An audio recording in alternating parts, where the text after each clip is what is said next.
কুরবানি করতে হবে। আর তারা বলেছিল, তুমি কি তামাশা করছো?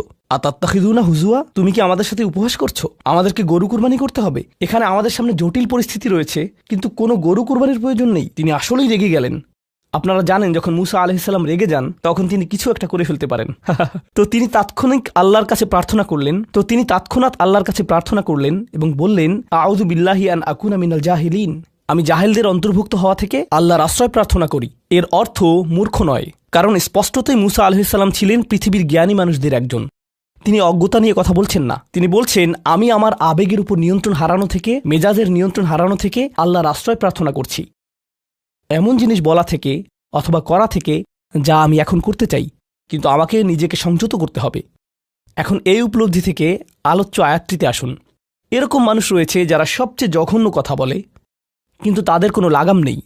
কথাগুলো আপনার হৃদয় থেকে এসে মস্তিষ্ক হয়ে এরপর তা জিহ্বাতে যাওয়া উচিত, কিন্তু এই পথে কিছুটা লাগাম থাকতে হবে। আমার হয়তো এটা বলা উচিত না, আমি কিছু একটা অনুভব করছি, হয়তো গালি বের হয়ে যাবে, সেটা গলায় পৌঁছে গিয়েছে, কিন্তু সেটা আমার মুখ দিয়ে বেরিয়ে আসা উচিত না, আমার সেটা গিলে ফেলা উচিত। কিন্তু কিছু মানুষ রয়েছে, তাদের মাথায় যা আসে তাই বলে ফেলে।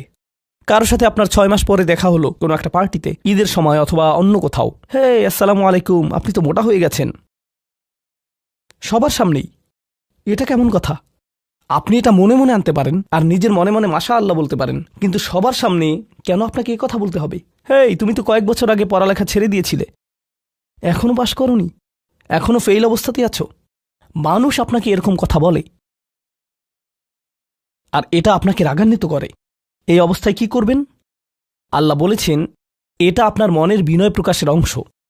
এভাবেই আল্লাহ আমাদের বিনয় যাচাই করবেন।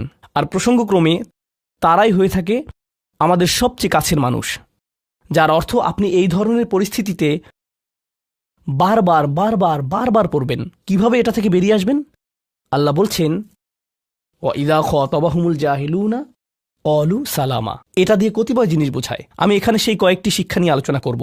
যখন এমনটা ঘটবে, আপনার তাৎক্ষণিক প্রতিক্রিয়া হবে শান্তি, ক্বালু সালামা। এটা দ্বারা বিদায়ও বোঝাতে পারে। আপনি বলবেন, সালাম, আমি আর এই আলোচনা চালিয়ে যেতে চাই না, আমি সম্মানজনকভাবে আপনাকে বিদায় জানাবো। ও দাঁড়ান, আমার তো একটা মিটিং আছে।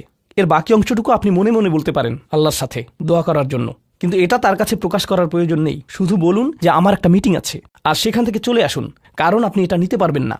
তারা সেখান থেকে বেরিয়ে আসে সম্মানজনকভাবে। এটা